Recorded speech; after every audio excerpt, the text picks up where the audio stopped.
My name is Sophia Miller. I'm 32 years old. For the last 4 years, I've been living and working in London, thousands of miles away from my family in America. The sound of my family's laughter at the dinner table was loud.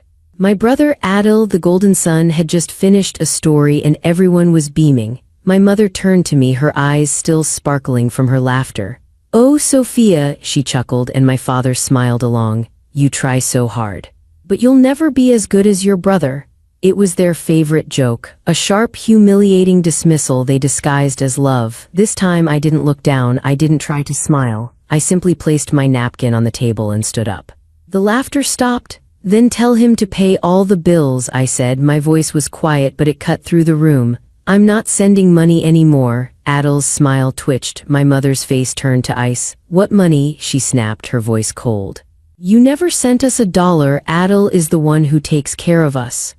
I stared at her, then I looked at my brother, who suddenly couldn't meet my eyes. In that single, awful instant, the truth hit me. It wasn't just the credit he was taking. Adil stole everything. But before I tell you how everything flipped, like and subscribe, drop a comment. Where are you watching from? I drove home from that dinner. It was a 20-minute drive, but it felt like hours. My hands were shaking on the steering wheel, but I was cold, so cold. My mother's words just played over and over in my head, a loop I couldn't stop. "What money? You never sent us $1. What money?" I thought of the last 4 years. I thought of every single day. I thought of everything I gave up. I was always the obedient one, the good daughter, the smart one. Sophia, the one who would make something of herself. Adil was the charming one, the fun one, the one who always made my parents laugh. I was the one who made them proud, but he was the one they liked.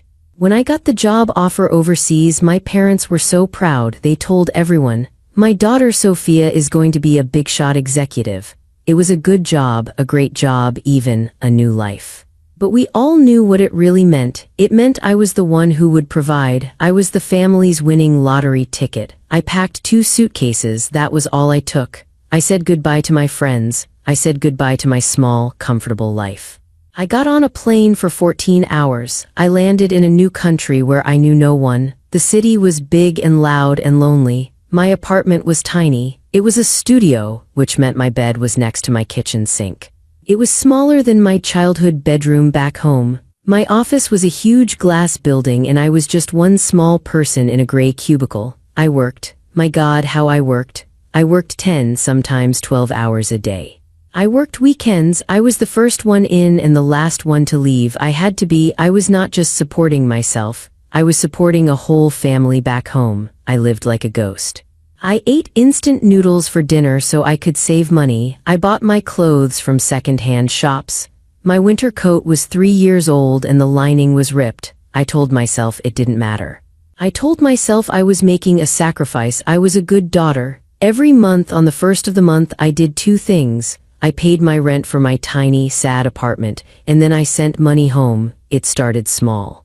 Just a little to help. "Sophia," my mother would call. Her voice was always worried. "The pharmacy is so expensive." "How much, Mom?" "Just $300, but I don't know where to get it." "It's okay, Mom, I'll send it." "Don't worry," and I did. Then a few months later, "Sophia," my dad said. His voice was low and ashamed. "The bank is making threats about the house." My blood went cold. What threats?" "The mortgage, we're behind.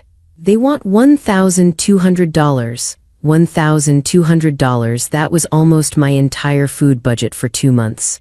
Okay, Dad, I'll handle it, I'll send it, don't worry," and I did.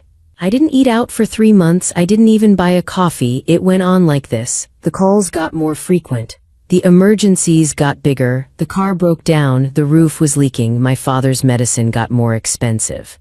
I was sending more and more. I was a walking, breathing ATM. I was so tired. I was exhausted down to my bones. Then my brother Adil called me one night. He never called me. "Sophia, sis," he said. His voice was so warm, so full of charm. "I was just talking to Mom. You sound tired." I was in my cubicle. It was 9 p.m. I was crying.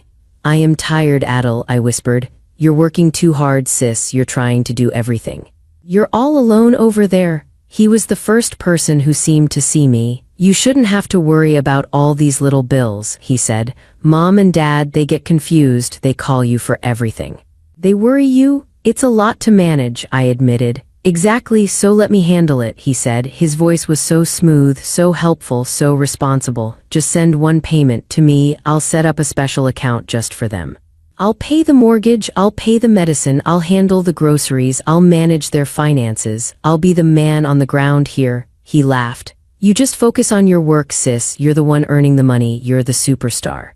Let me be the manager, you just focus on your work and I'll make sure they have everything they need.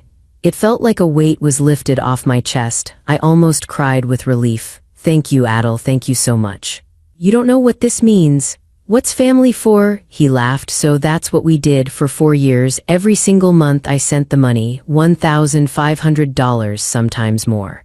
When the car broke, I sent $2,000. When the roof leaked, I sent $3,000. When Dad needed a new procedure, I sent $5,000. I sent it all to Adil. I trusted him, he was my brother. He was family, and in all that time my parents never said thank you, not once. I thought it was just them, they were old-fashioned, they just expected it. I was the daughter. It was my duty. When I called, they were always busy. Oh, hi Sophia, hold on, Adil is here.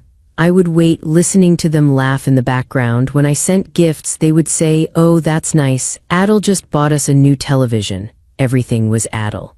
Adil is so good to us. Adil takes such good care of us. He's the best son. I would hang up the phone in my tiny, quiet apartment and feel a cold, empty space in my chest. I told myself it didn't matter. It didn't matter if they thanked me. It only mattered that they were safe, that they were taken care of. I was the obedient, overseas daughter. I was the provider, the invisible one, and he was the golden son, the one who was managing it all. I just never knew what managing really meant. I never knew that while I was eating noodles, my brother was eating steak. I never knew that every dollar I saved, every treat I skipped, every lonely night I worked, it wasn't for my parents. It was all for him. I sat in my parked car in the dark and I finally understood. What money? You never sent us $1. My mother wasn't lying. That was the most horrible part. She genuinely didn't know. He hadn't just stolen my money, he had stolen my sacrifice. He had stolen my one role in the family. He made them think I had abandoned them. He made them think I was a stranger. I wasn't just the provider, I was the fool. My mind kept going. It was like a dam had broken. All these little moments, these sharp little stings I had ignored for years, they all came rushing back. They were no longer small signs. They were giant, red, flashing billboards, and I had been driving past them with my eyes closed. It was the phone calls. They changed so slowly I barely noticed. At first my mother would call me, worried. Sophia, are you eating? You're working too hard. But after Adil started managing the money, the calls stopped. I was the one who had to call them, and when I did, I always felt like I was interrupting. I remember one night I had just gotten a small promotion. It wasn't much, but it was a new title. I was proud. I called them, Mom, Dad. Guess what? I got a promotion. There was a pause. Oh, that's nice, my mother said. Her voice was flat, not happy, not sad, just flat. Hold on, Sophia, Adil is just showing me the new television he bought for us. It's huge. What were you saying? A promotion, I said, my voice smaller. At work. That's nice. Listen, we're about to watch a movie. Adil is setting it up. He's so smart with this technology. Oh, okay. Well, is Dad there? He's busy helping Adil. Okay, well, I love you. Yes, we'll talk to you later, Sophia. Click. The warmth was gone. It was only there for Adil. When he was in the room, I could hear her laughing. I could hear my father joking. The minute I called, the air turned cold. I felt like a collector calling to ask for a payment. They were annoyed at me. Then came the jokes. The jokes always hurt the most. I was on a video call with them. It was my birthday, my 30th birthday. I was sitting in my apartment. I had bought myself a single cupcake. I had a candle in it. I was working late, of course, so I was still in my work clothes. They sang happy birthday. Their faces were on the screen, sitting in the living room I paid to have painted, on the new sofa I paid for, or so I thought. We wish you were here, Sophia, my mom said. I wish I was too, Mom, but you love that job more than us, she said. It wasn't a question, it was a statement. Mom, that's not true, I said. My throat was tight. I'm doing this for you, I'm doing this for the family, she laughed. It was a sharp, ugly sound. It's a good thing Adil is here to take care of his old parents. Your brother, he has a good heart, he has a real job, but he still makes time for us. He would give us his last penny. She looked right at the camera. Sophia, on the other hand, she's so important now she wouldn't send a penny even if we begged. I just stared. I couldn't breathe. Mom, what are you talking about? I send Adel, It's a joke, Sophia. Adel's voice boomed from off screen. He walked into the frame, grinning, and put his arm around Mom. He looked right at me. You're always so serious. She's just teasing you. Right, Mom? My mother nodded, smiling up at him. Yes, just a joke. You're so sensitive. But it didn't feel like a joke. It felt like a knife. Why would she say that? Why would that even be a thought in her head? I called Adel later that night. I was crying. I was so embarrassed, crying over a joke. Why would she say that, Adel? Does she hate me? No, sis, no, don't be crazy, he said. His voice was so smooth, so reasonable. You know how she is. She's just dramatic. She doesn't mean it. She misses you. She's proud of you. We're all proud of you. He made me feel stupid for being upset. He made me feel guilty. And the complaining, my God, the complaining. Your father is so stressed, Sophia, my mom would say. The bills are piling up. I would freeze. What? But I sent the money for the bills. I sent extra. I sent $2,000 last week. Well, it's just. Everything is so expensive, she would sigh. I don't know what we'd do if Adel wasn't here. He's so smart with money. He finds ways. He handles it. I don't know what we'd do without him. I'd hang up, confused. I would look at my bank account. $1,500, $2,000, $3,000. Where was it going? I was sending thousands, and they were still complaining about money. It made no sense. I would tell myself they're just getting old. They don't understand finances. I was so wrong. They were complaining because they were really struggling. The money I was sending, it wasn't getting to them. Meanwhile, Adel's life was getting better and better. His social media was full of it. First, it was the new clothes, designer labels, things I knew he couldn't afford on his salary. He worked a simple office job. Then it was the new car. A black, shiny BMW. The caption read, "Hard work pays off. Number blessed." I messaged him. "Wow, Adel, new car, business must be good." He replied, "Just grinding, sis, you know how it is." Number hustle. I felt a small, ugly twist of jealousy. I was grinding too, but I was driving a 10-year-old car and eating instant soup. But then I felt guilty. He deserves it, I told myself. He's helping so much with Mom and Dad. Then, the vacations. He took my parents to the beach, treating Mom and Dad to a weekend they deserve, he wrote. My mother, who always told me she was too busy to talk, was smiling in a photo, holding a drink with an umbrella in it. They looked so happy. I felt a surge of something. I was paying for that. I was sure of it. But he was the one getting the credit. I told myself it was fine. He's the one there. He should get the credit. I'm the one who's far away. I lived with this sick feeling for months. Something was wrong. I knew something was wrong. I would lie awake at 3 a.m. staring at the ceiling of my dark apartment. It just didn't add up. His new car. Their new sofa. Their money problems. My mother's coldness. My father's silence. And Adel always in the middle, always smiling, always the hero. I trusted him. He was my brother, but I was so stupid. Love had turned sour. The small signs were not small at all. They were huge, red, flashing light warnings, and I had ignored every single one until tonight. What money? You never sent us $1. The joke wasn't a joke, it was the truth.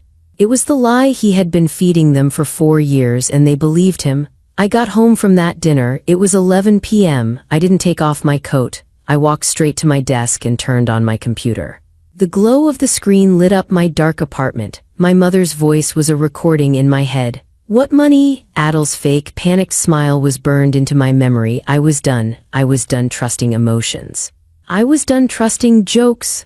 I was done trusting family. I trusted numbers. Numbers don't lie. My bank's website loaded. Log in, I typed. My fingers were cold. They were stiff. I opened my bank statements. I didn't just look at the last month. I went back, all the way back, 4 years to the month I moved. I opened a new spreadsheet. I made 4 columns: date, amount, purpose, account number. I started my first transfer. August 2021, $1,000, purpose, help with mortgage. The account number Adel gave me. The next month. September 2021, $1,500, purpose. Bills and medicine, the same account number. The next month. October 2021, $1,500. The next. November 2021, $1,500. December 2021. $2,500. Purpose, Christmas and property tax. On and on it went, for 1 hour, 2 hours, it was 2 a.m., my eyes were burning, the spreadsheet was full, it was a long, long list, a history of my sacrifice. A history of my stupidity. I clicked on the amount column. I highlighted the whole thing. I clicked the sum button. The number that appeared made me feel sick. I had to stand up. I went to the kitchen and drank a glass of water, but my mouth was still dry. I felt dizzy. I went back to the chair. I looked at the number again, $72,000. In 4 years I had sent $72,000. To that one account. The account Adil told me was just for mom and dad. My heart was pounding. This was the moment. This was the moment I would know. It wasn't enough to see the number, I had to see the name. I opened a new browser tab. I searched for my bank, the American Bank. I had a very old, small savings account there. I almost never used it, but I knew my login. I logged in. My balance was $50, but I wasn't there for the balance. I was there for the transfer button. I clicked send money. I clicked add a new recipient. It asked for the account number. My hand was shaking so hard I could barely use the mouse. I went back to my spreadsheet. I highlighted the account number. I copied it. I went back to the bank website. I pasted it into the box. I typed in $1. I clicked next. The next screen popped up. Please confirm you are sending $1 to. The name on the account was not my mother's. It was not my father's. The name was Adil Miller. I stared at the name. Adil Miller. Adil Miller, Adil Miller, my breath just stopped. He didn't even hide it, he didn't even use a fake account, he didn't set up a family trust. He used his own name, he was that arrogant, he was that sure I would never check, he was that sure I was a fool, and I was.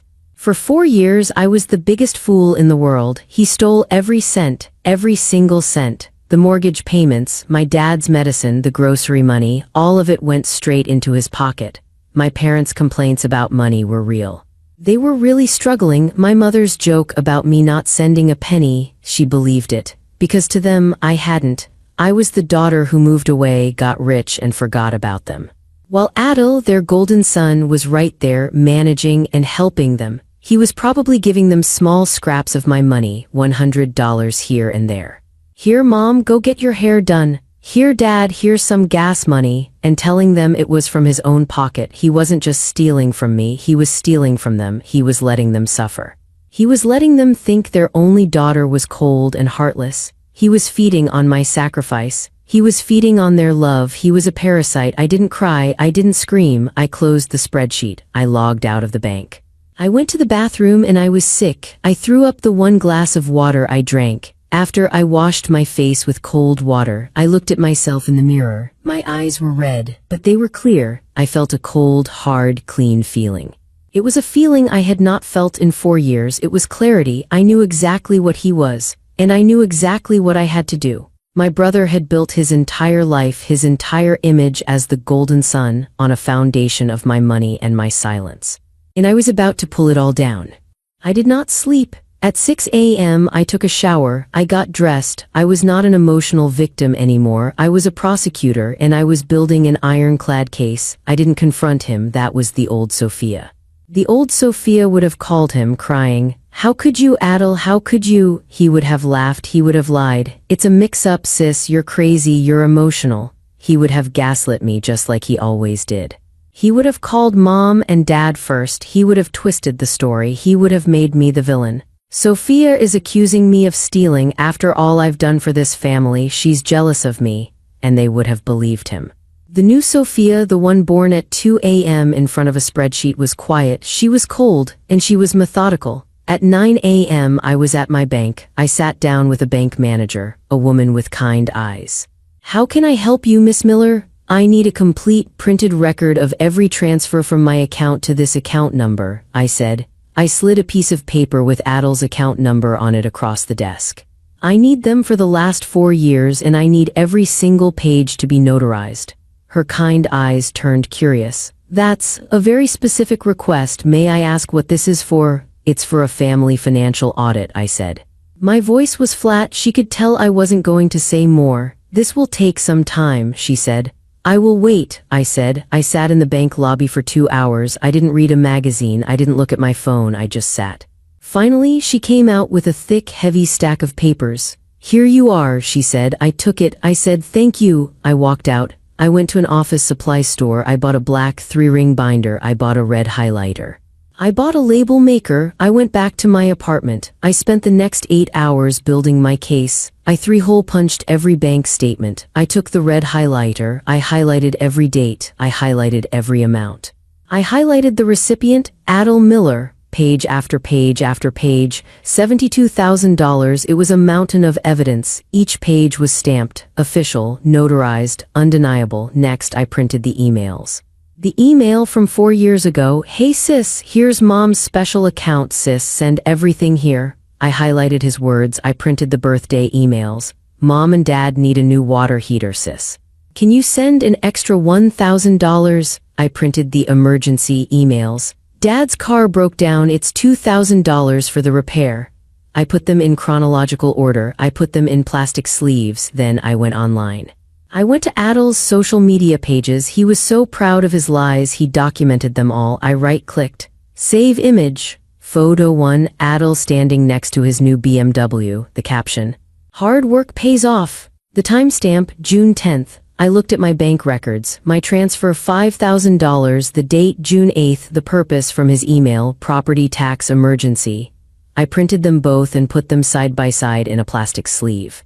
Exhibit A, I whispered. Photo 2, Adel and my parents on vacation at the beach. The caption, treating the people who matter most. The timestamp, August 22nd. My bank record, $3,000. The date, August 20th.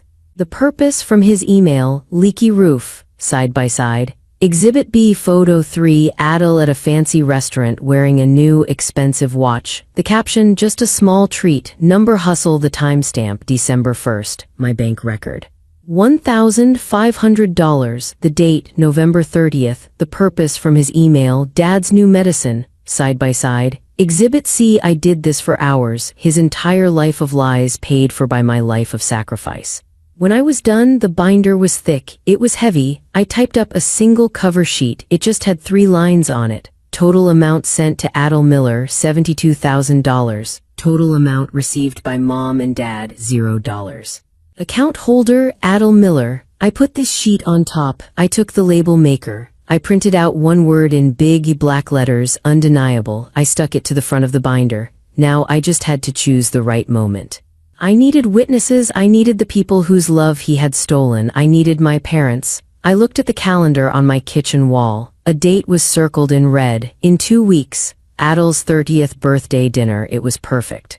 My mother loved to throw him a party. All our aunts and uncles would be there. He would be the center of attention, the golden son, the hero. My mother called me a few days later. Her voice was cold as usual. Sophia, we're having a dinner for your brother's birthday. It was a statement, not an invitation. I know you're busy, she said. I'm sure you don't want to come. The old me would have shrunk. No, Mom, I'm sorry, I can't. The new me smiled.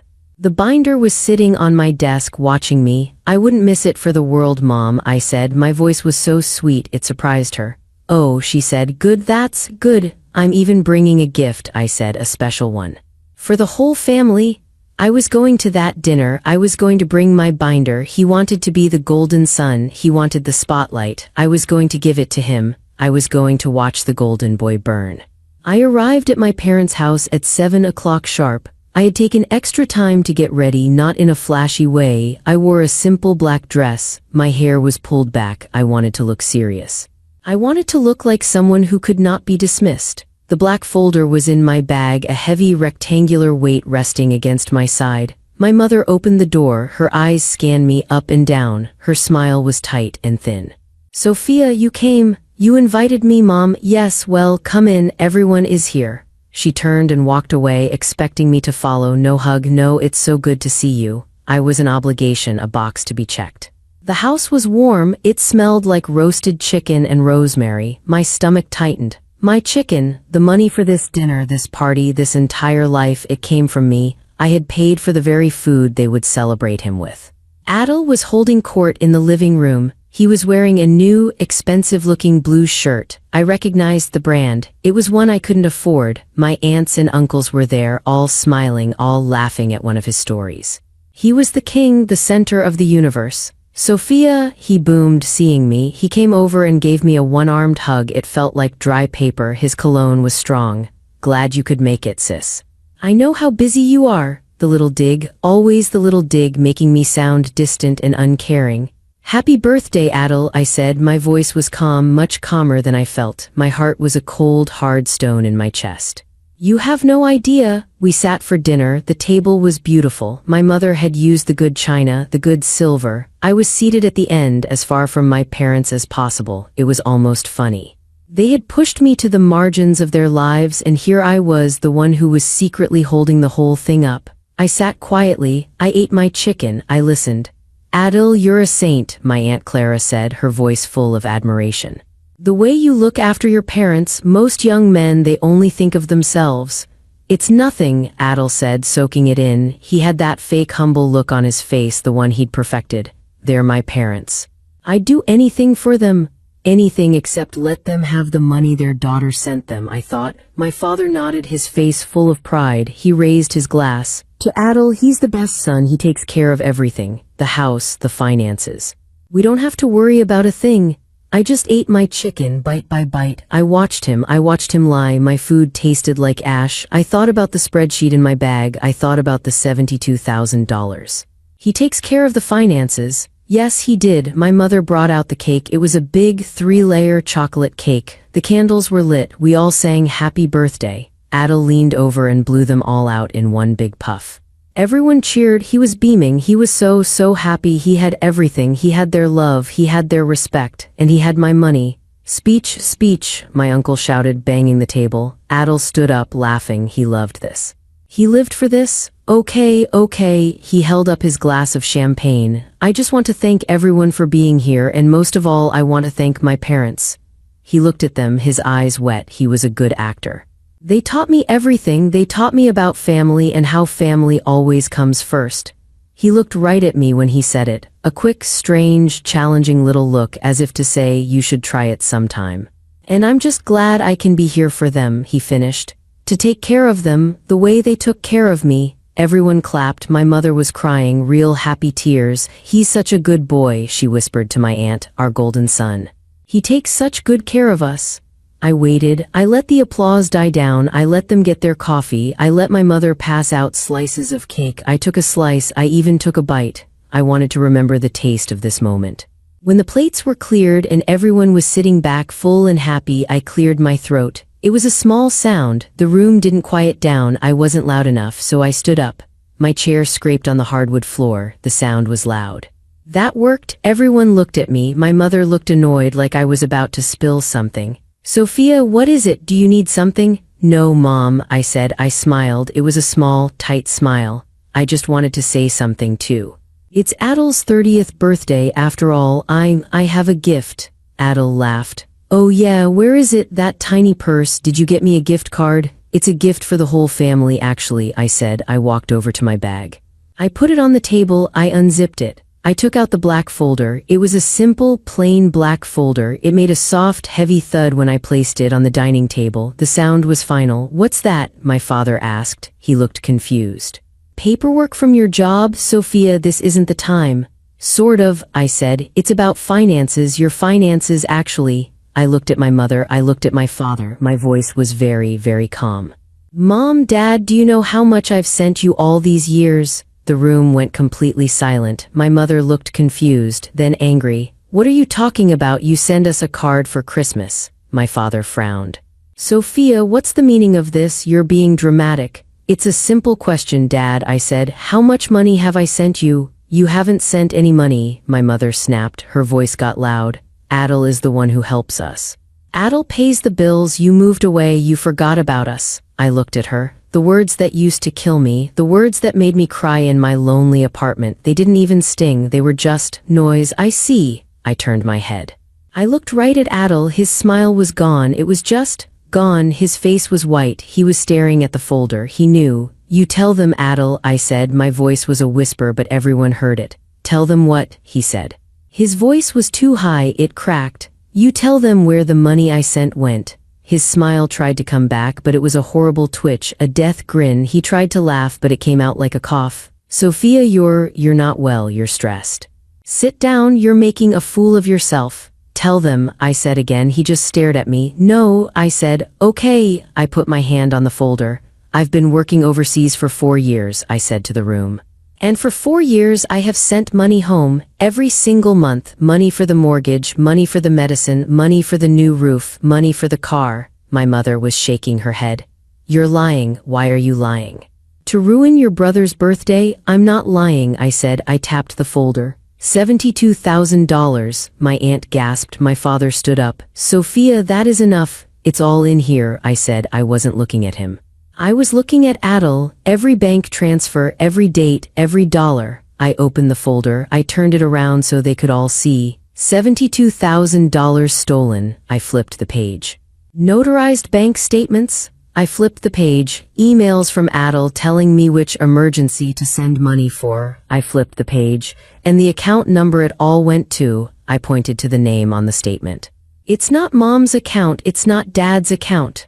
I looked right into my brother's eyes. It's yours. It's all in your name. I closed the folder. Documented, notarized, undeniable. The golden sun didn't move. He just stared. He wasn't golden anymore. He was just a man in a trap. The silence in the room was heavy. It was a thick, suffocating blanket. No one moved. No one breathed. My aunts and uncles were frozen, their faces stuck in masks of confusion and shock. Aunt Clara, who had called him a saint, now looked like she had swallowed something sour. My mother stared at the folder. I don't understand. What is this, Adel? A mix-up? My father's face was red. Sophia, this is a family matter. You put that away. You are embarrassing us. I'm embarrassing us? I asked. My voice was still quiet, but it was sharp now. Or am I embarrassing him? He's the one who stole $72,000. He's the one who lied to you for 4 years.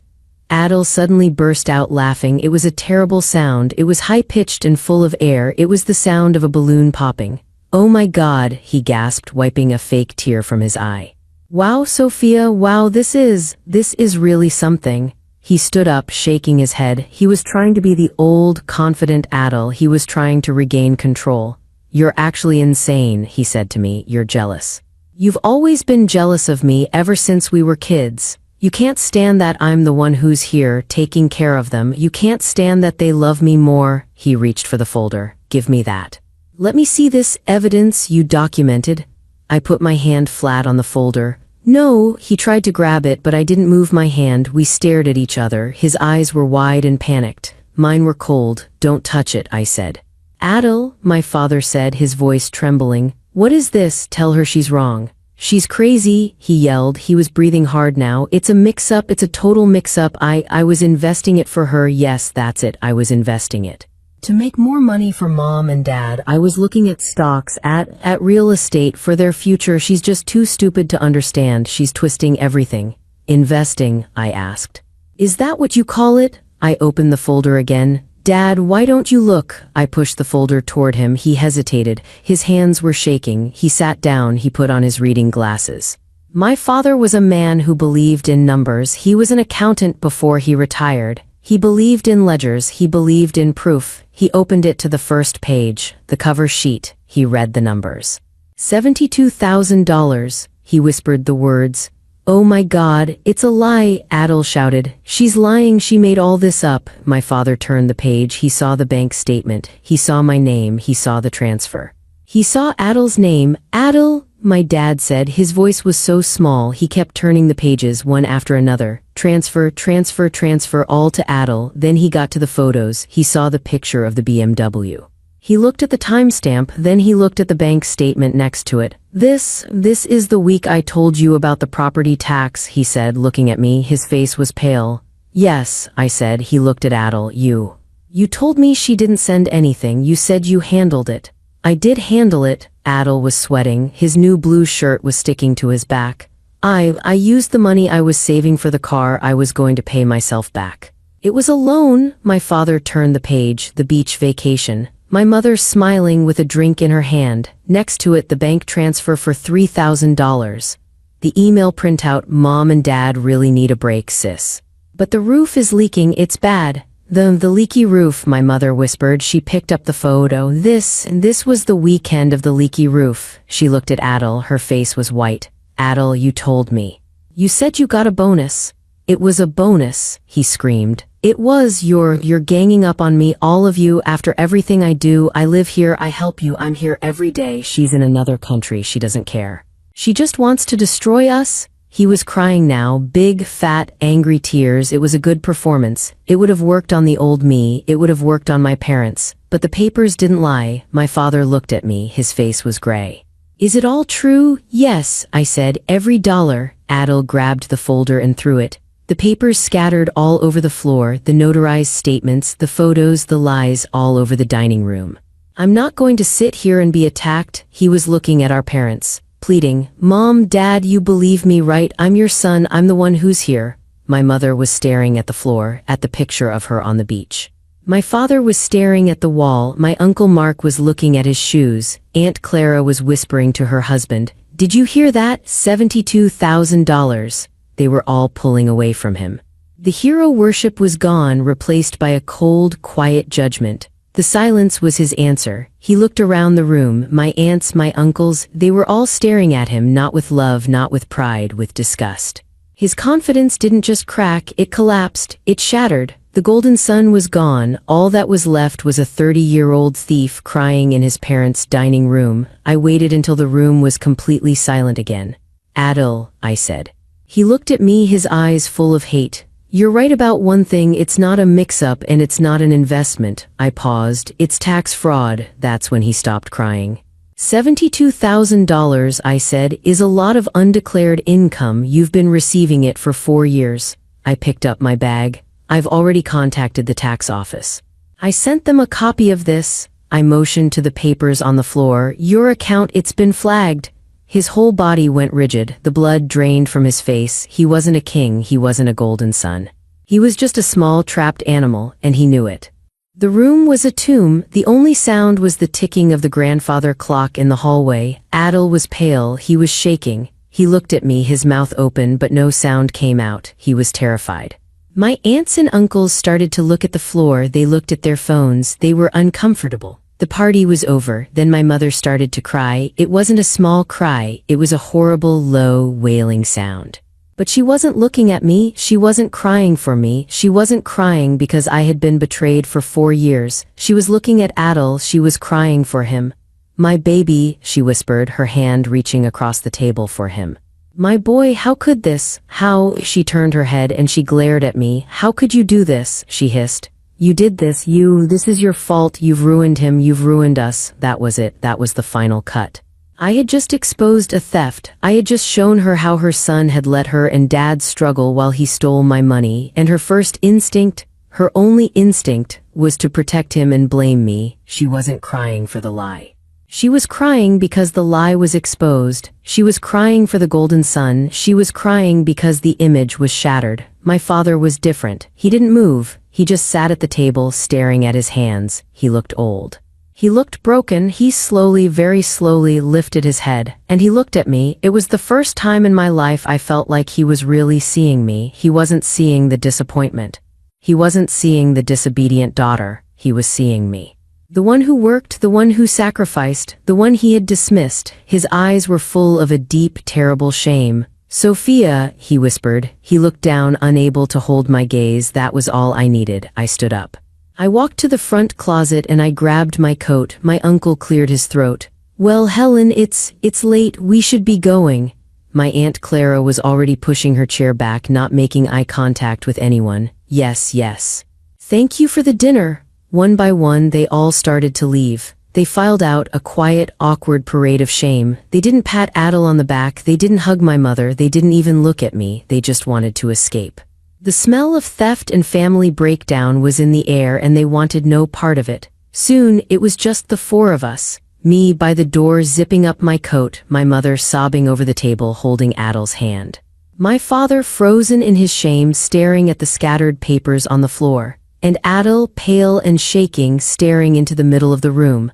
I'm changing my bank information, I said. My voice was loud in the quiet room. From now on, I said, I will not be sending money to Adil. My mother's sobbing hitched. You will receive money directly. I will set up an automatic payment to your account. It will cover the mortgage and your medicines, nothing else. No middleman, my father nodded, still looking at his hands. Yes, Sophia, of course, thank you, don't you talk to her, my mother screamed. She's the one who did this, she's the snake. I ignored her. I put my hand on the doorknob. I stopped, I looked back. Adil was still in his chair. He looked small. He was just a boy who had been caught. He was nothing. All the fear I had of him, all the respect, it was gone. He was just a weak, greedy man. I turned. I looked right at him. He flinched like he thought I was going to hit him. You and Mom, I said. My voice was soft. You always said I'd never be as good as you. His eyes met mine. They were red. They were full of fear and hate. You were right, I said. I'm better. I turned the knob. I opened the door. I walked out into the cold night air. I didn't slam the door. I didn't yell. I just closed it behind me. The click of the lock was the most powerful sound I had ever heard. I walked to my car. I got in. I did not cry. I did not smile. I just put the car in drive and I left. And I did not look back. It's been 6 months.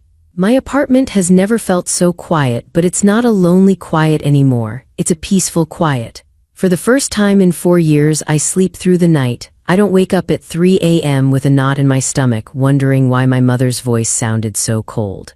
I don't check my bank account with a sense of dread.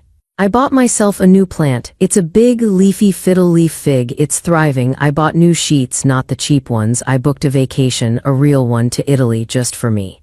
I'm not sending a single dollar of that money to anyone. I did exactly what I said I would do. The day after the dinner, I went to my bank. I canceled the old transfer. I set up a new one, a small, fixed amount.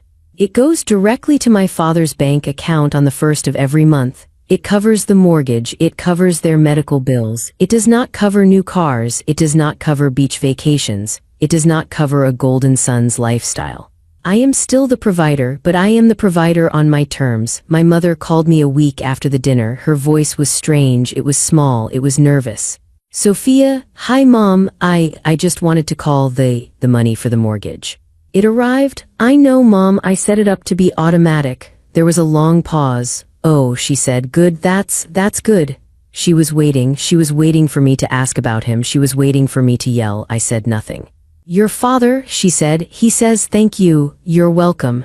It was the first time in my life either of them had treated me with genuine respect. It wasn't love, it wasn't warmth. It was the respect you give to someone who has all the power, the respect you give to someone you are a little bit afraid of. I found that I was okay with that. She called again about a month later. The nervousness was gone. It was replaced by her old, sharp tone. Sophia, you have to stop this. Stop what, Mom? This tax thing, you have to call them. You have to tell them it was a mistake. It was a family misunderstanding. You can tell them you asked him to hold the money, that it was a gift. She wanted me to lie after everything. She wanted me to lie for him, to put myself at risk. No, Mom, I said. What do you mean no? She shrieked.